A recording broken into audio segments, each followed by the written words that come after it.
Hi, everybody. Welcome to the Taurus Full Moon Eclipse Edition.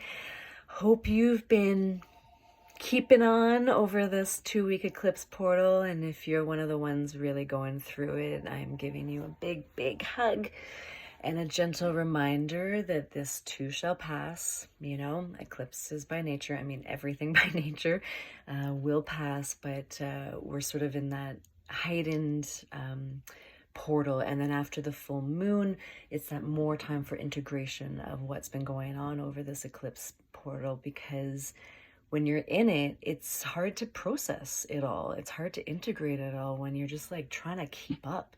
It can sometimes feel so. Okay, let's get into it.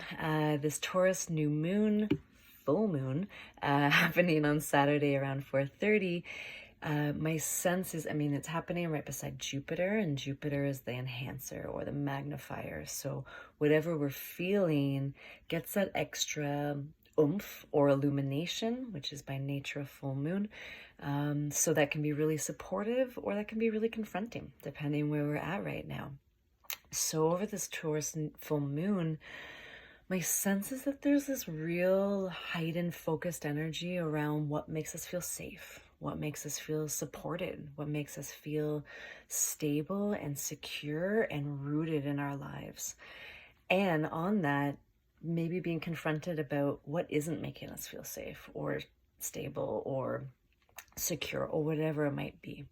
So really seeing if these themes are coming up. Taurus is the sign associated with resources or money, about putting down roots and having a home, about what we value. It can be about pleasure. So a lot of different themes wrapped up around this.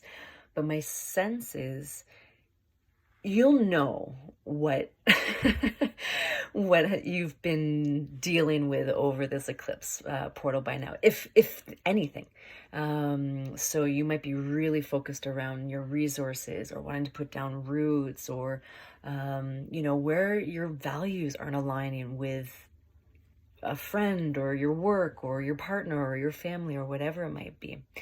So it's a real time to get curious. And also remember, full moons by nature, especially in eclipse, is like pretty erratic. External energy is like, there can be this like do it all, very sort of destabilizing, the opposite of what Taurus actually craves. So it's really important to remember that actually the best thing you could do is to diminish what you have to do this weekend, to take that time to slow down, to rest. So you can actually integrate what's been happening and maybe receive some insights about solutions to what you might be going through. And, I was reminded this week, with so much spinny energy, which I think is still surrounding this full moon, sometimes the most soothing thing is like folding laundry or doing dishes, these really methodical, menial tasks that help ground you.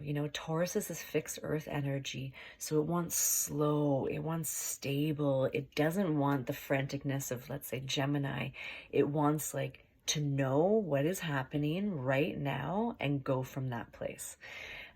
So if you are feeling a bit spinny or unable to really absorb what's been going on, I'd really suggest taking it slow, taking the small tasks that might seem like the last thing you want to do, and actually realizing how nourishing they can be. So there's a heightened energy. Really pay attention to what's coming up, if any of those words or themes really resonate to what you're going through right now. And, remember that this is sort of the peak of that energy. And then we get that time to integrate and process and really absorb everything we've been going through. Okay, I'm sending so much love. You're almost through it, and talk soon.